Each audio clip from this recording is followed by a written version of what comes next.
नमस्कार। ज्योतिष संसार देखने वाले सभी दर्शकों का मैं पंडित राजन शर्मा हार्दिक अभिनंदन करता हूं। प्रिय दर्शकों, कल के एपिसोड में मैंने आपको एक कीमती बात बताई थी कि हमारी जन्म पत्री का योगकारी ग्रह भी हमें परेशान कर सकता है। इसे दोबारा जान लीजिए। एक तो मैंने आपको ये बताया है कि जन्म पत्री में देव या दैत्य लगन की हमारी जन्म पत्री हो सकती है। देव लगन मैंने आपको बता दिए हैं, सूर्य, चंद्र, मंगल और बृहस्पति के साथ संबंधित हैं। इनकी कोई भी राशि लगन में आ गई, सूर्य की सिंह आ जाए, चंद्रमा की कर्क राशि आ जाए, देवगुरु बृहस्पति की धनु या मीन आ जाए, मंगल की मेष या वृश्चिक आ जाए, इनमें से कोई भी राशि लगन में आ गई तो ये देव लगन की जन्म पत्रिका बनेगी। दूसरी तरफ दैत्य लगन, जिसमें शुक्र, शनि, बुध हैं। शनि की राशि मकर या कुंभ लगन में आ गई तो दैत्य कुंडली बनेगी। शुक्र की वृषभ या तुला राशि लगन में आ गई तो दैत्य कुंडली बनेगी। बुध की मिथुन या कन्या राशि लगन में आ गई तो ये दैत्य कुंडली बनेगी। तो देव लगन और दैत्य लगन, पहले तो अपने आप को छांट लीजिए आप किस ग्रुप के स्वामी हैं। याद रख लीजिए, मैं वैदिक ज्योतिष, परंपरागत ज्योतिष की बात कर रहा हूँ, कोई मनगढ़ंत लाल किताब की बात नहीं कर रहा मैं, जिसमें ना देव लगन का पता, ना दैत्य लगन का पता, ना ये पता उन्हें सेहत का स्वामी कौन है, ना ये पता कि जीवन साथी का स्वामी कौन है, ना ये पता संतान का स्वामी कौन है, ना ये पता भाग्य का स्वामी कौन है। लाल किताब की बात यहाँ हरगिज नहीं हो रही। ना ही यहाँ बैठकर ऐसे उपाय बताए जाते हैं कि किसी चीज़ को अब दबा दो, तांबे का सिक्का गर्म कर करके जल में गिरा दो। ऐसा कोई यहाँ पर मजाक भरा उपाय नहीं बताया जाता। ना ही ऐसा उपाय यहाँ करवाया जाता है कि आप किसी चीज़ को तांबे की गागर में भर के मंत्र पढ़ के पानी में गिराएं। जीवन को बर्बाद कर देते हैं ये लाल किताब के उपाय, हमेशा याद रखिए। इसलिए यहाँ पर परंपरागत वैदिक ज्योतिष की बात हो रही है, जिसमें लगन की वैल्यू है, जिसमें प्रत्येक भाव के स्वामी की वैल्यू है। ये नहीं है कि जन्मपत्री 1 से शुरू होकर 12 पे ख़त्म होती है। आपकी जन्मपत्री के पहले खाने में 4 भी लिखा हो सकता है, 8 भी लिखा हो सकता है, 12 भी, 2 भी, 5 भी। सबकी जन्मपत्रियाँ एक नंबर नहीं होती, याद रख लीजिए। सबसे पहले एक कीमती जानकारी है जो मैंने आपको दी है, लाल किताब के चंगुल से निकलना पड़ेगा अगर हमें सफलता प्राप्त करनी है तो, सही जीवन की। अगर हमें शॉर्ट टाइम रेमेडीज़ लेनी है कि हाय मेरा ये हो रहा है, मुझे ये कर दो, तो कोई ठीक नहीं कर सकता। आज तक सर दर्द की दवा नहीं बन सकी है, सर दर्द की। आपको पता है, जब सर दर्द होता है गोली खा लीजिए, सर का दर्द ठीक हो जाएगा, लेकिन फिर कभी हो सकता है, कल फिर हो सकता है, फिर गोली खा लीजिए, परसों फिर हो सकता है। मतलब आज तक ये जो शॉर्ट टर्म रेमेडीज़ होती हैं, ये ऐसी नहीं बन सकी कि आपको प्रॉपर कामयाब कर दें। इसलिए ये बार बार पेन किलर खा कर अल्टीमेटली हमारी किडनी एक दिन वीक हो ही जाती है, फेल हो ही जाती है, जिसे लाल किताब के उपाय कहा जाता है। शॉर्ट टर्म किडनियाँ फेल करने वाले उपाय होते हैं। सो वैदिक ज्योतिष की बात कर रहा हूँ, कृपया इस बात को ध्यान से समझ लीजिए।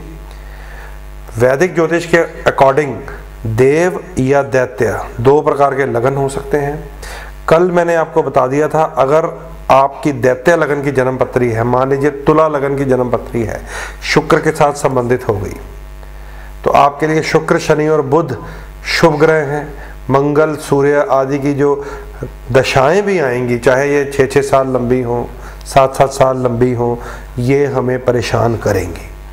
और जब दैत्य लगन के ऊपर देव लगन की दशा लगी हो तो हमें फिर अपने शत्रु ग्रह की चीज़ों को विसर्जित करना, दान करना, किसी न किसी प्रकार से अपने से दूर करने का उपाय करना चाहिए और अपने ग्रहों को मजबूत करना चाहिए।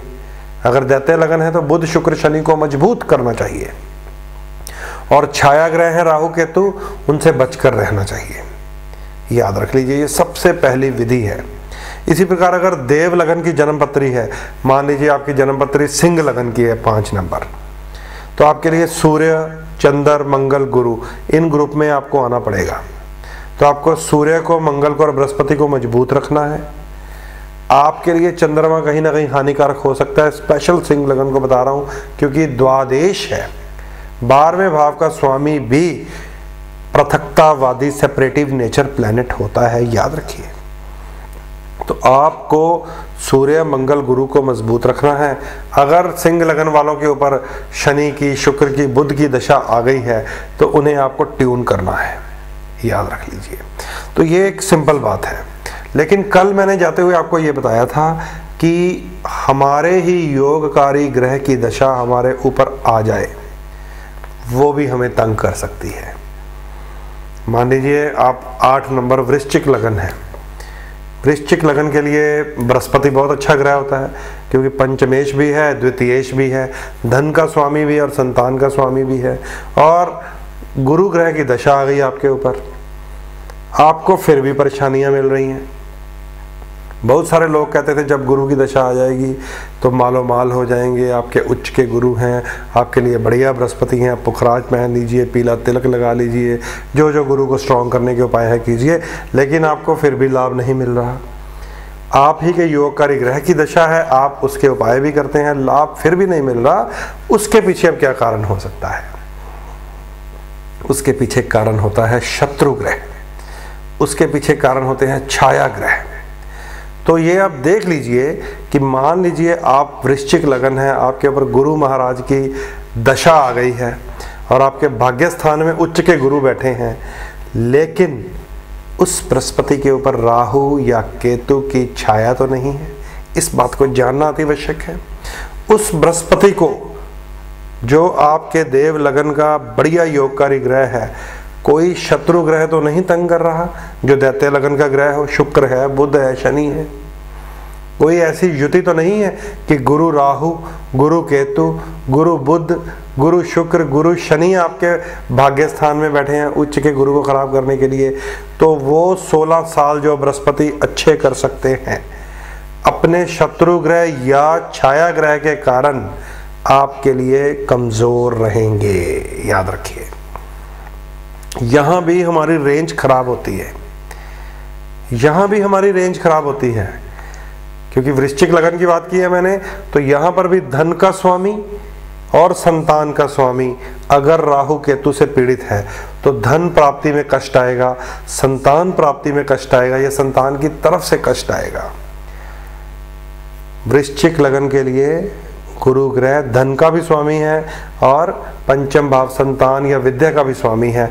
अगर ये अपने शत्रु ग्रह से पीड़ित है, शुक्र से, बुध से या शनि से, तो भी आपको धन प्राप्ति में परेशानी आएंगी, धन का संचय करना, इकट्ठा करने में परेशानियां आएंगी। ये अलग अलग नेचर होती है। फिर जैसे केतु है जो भागने को तैयार रहता है, मान लीजिए आपके दूसरे घर के स्वामी गुरु हैं, उनके साथ केतु आ गए तो आपके पास पैसा टिकेगा नहीं, आएगा जरूर कहीं ना कहीं से, लेकिन भागेगा। जितनी तेजी से आएगा उतनी तेजी से खराब होता जाएगा, कहीं ना कहीं कोई ना कोई मुसीबत पड़ी रहेगी। शनि है अगर उसके साथ तो वो एक धीमा सा ग्रह है, स्लो प्लैनेट है, पैसा आएगा बड़ा रो रो के, बड़ी स्ट्रगल कर करके आएगा और बड़ी थोड़ी देर हमारे घर में टिकेगा, फिर निकलता जाएगा। इसी प्रकार गुरु के साथ शुक्र है अगर और धन का स्वामी गुरु है, पैसा आएगा लेकिन बेकार के भोग विलास में, तरह तरह की अय्याशियों में निकल जाएगा, क्योंकि शुक्र का साथ है उसके पास। वो तो फिर जन्म पत्री को आगे जब मैं देखता हूँ सबको बता ही देता हूँ कि तुम्हारा पैसा यहाँ खराब होना है, तुम्हारा औरत के पास खराब होना है, तुम्हारा संतान के कारण खराब होना है, तुम्हारा जुए में खराब होना है। राहु आ जाए, धन के स्थान में राहु आ जाए या धन का स्वामी राहु के साथ आ जाए, वो चोरी चकारी जुए में निकल जाता है, बुरी आदतों में निकल जाता है पैसा। तो ये हमें देखना है कि हो सकता है हमारे योगकारी ग्रह की दशा हो, हमारे ऊपर धन के स्वामी की दशा हो, हमारे ऊपर संतान, विद्या, बुद्धि, प्रेम संबंधों के स्वामी की दशा हो, हमारा पंचमेश हमारे लिए उच्च का पड़ा हो जन्म पत्री में, लेकिन हमें लाभ ना दे रहा हो, तो समझ लीजिए उस योगकारी ग्रह को उसके शत्रु ग्रह तंग कर रहे हैं। ये थी देव लगन की एक एग्जाम्पल। इसी तरह आप दैत्य लगन में आ जाइए। मान लीजिए आपका तुला लगन है, लगन में शनि उच्च पड़े हुए हैं आपके लिए प्रथम भाव में उच्च के शनि है। आपको शनिदेव की पूजा के लिए कहा जाएगा, आपको शनिदेव का काला कपड़ा पहनने के लिए कहा जाएगा, आपको शनिदेव का रतन नीलम भी पहना दिया जाएगा, आपको तरह तरह के शनि को स्ट्रॉन्ग करने के उपाय बता दिए जाएंगे। और फिर भी आपके लिए परेशानी आ रही हो तो निश्चित रूप से वो शनि सूर्य से पीड़ित है, वो शनि मंगल से अंगारक दोष में है, वो शनि राहु या केतु से प्रेत श्राप में है, वो शनि सूर्य से पितृदोष में है। इस बात को याद रखना पड़ेगा। चंद्रमा और शनि अगर इकट्ठे हैं तो विष योग में है। ये नहीं है कि उच्च का शनि तुला राशि में है, साथ में चंद्रमा भी है तो विष योग की वैल्यू खत्म, या साथ में मंगल है तो अंगारक दोष की वैल्यू खत्म। ये उन ज्योतिषियों का काम है जिन्हें अभी ज्योतिष सीखनी चाहिए, जिन्हें अभी बहुत लोगों को मिलना चाहिए, क्योंकि बैठे बैठे ज्योतिष तो होती नहीं है, जिन्हें अभी बहुत सा ज्ञान इकट्ठा करने की आवश्यकता है। चंद्रमा शनि, मंगल शनि, सूर्य शनि, राहु शनि, केतु शनि, ये सब खराब करने वाली जोड़ियां हैं। और चाहे हमारा दैत्य लगन हो, उच्च का शनि बोल रहा हो, शनि की दशा हो और ये जोड़ियां बनी हो, तो हमें शनि लाभ तब तक नहीं दे पाएंगे जब तक हम, अगर मंगल साथ है तो मंगल शांति नहीं कराएंगे, सूर्य साथ है तो सूर्य शांति नहीं कराएंगे, बृहस्पति साथ है, गुरु शनि इकट्ठे हो जाए तो शनि की क्वालिटी खराब हो जाती है कि शनि चुस्ती चालाकी का ग्रह है, बृहस्पति उसको नरम करना शुरू कर देगा। और दैत्य लगन है आपका, बृहस्पति शनि इकट्ठे हैं तुला राशि में, तो बृहस्पति ने शनि देव की जो चालाकी है, जो चुस्ती है, जो होशियारी है, उसे नरमी में बदलना शुरू कर देना है। और कई मैं ऐसे देखता हूँ जो नीला और पीला, जिसे एक स्टोन कहा जाता है, जिसमें नीला रंग भी होता है, पीला रंग भी होता है, येलो सफायर भी होता है और ब्लू सफायर भी होता है, पीतांबरी, वो पहन लेते हैं और ज़्यादा मिक्सअप हो जाते हैं। ये सारा बड़ा ही एक सिस्टम है, इसे समझ लीजिए। तो जो आज का जो एपिसोड मैंने आपको समझाने में बिताया है, उसमें मैंने यही प्रयास किया है कि ये जान लें कि आपका योगकारी ग्रह कौन सा है और उसकी दशा चल रही है, फिर भी आपको लाभ नहीं मिल रहा, तो निश्चित ही आपका योगकारी ग्रह या तो राहु केतु से पीड़ित है या अपने शत्रु ग्रहों से पीड़ित है। शनि अगर सूर्य चंद्र मंगल से पीड़ित है तो पहले सूर्य चंद्र मंगल की शांति करवा के फिर नीलम पहना जाएगा। बृहस्पति अगर शुक्र बुध शनि राहु केतु से पीड़ित है तो पहले बुध शुक्र शनि राहु या केतु की शांति करवाकर फिर पुखराज पहना जाएगा। तो 100 बात की एक बात, हमें सबसे पहले अपने आप को न्यूट्रल करना होता है, न्यूट्रल बिल्कुल। तो ऐसे ऐसे उपायों का सहारा लेना चाहिए जो हमें पहले एकदम सम कर दें, न्यूट्रल कर दें, फिर हम अपने योगकारी ग्रहों को स्ट्रॉन्ग करें और एंटी प्लैनेट्स के दान करें। बस सिंपल सिस्टम है, इसी को कलर थेरेपी कहते हैं। इसी में मैं बताता हूँ कि देव लगन के ग्रहों के ये कलर्स हैं, ये यूज़ करें, उनके जेम्स यूज़ करें। दैत्य लगन के ये कलर्स हैं, उनको ये कलर्स यूज़ करना चाहिए, उनके जेम्स यूज़ करने चाहिए। तो ये सारी बात अपने पास नोट रखें। कलर थेरेपी क्या है ये कल बताने का मैं आपको प्रयास करूँगा।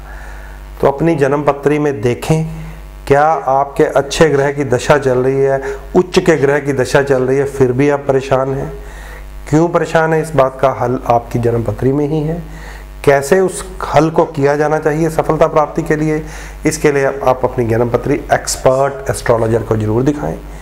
अगर आप मुझे अपनी जन्म पत्री दिखाना चाहते हैं तो मेरे स्क्रीन पर जो नंबर आ रहे हैं उन नंबरों पे पहले कॉल कीजिए, सारी जानकारी ले लीजिए, ताकि आप मुझसे जब मिलने आए तो आपको किसी प्रकार की दिक्कत ना हो।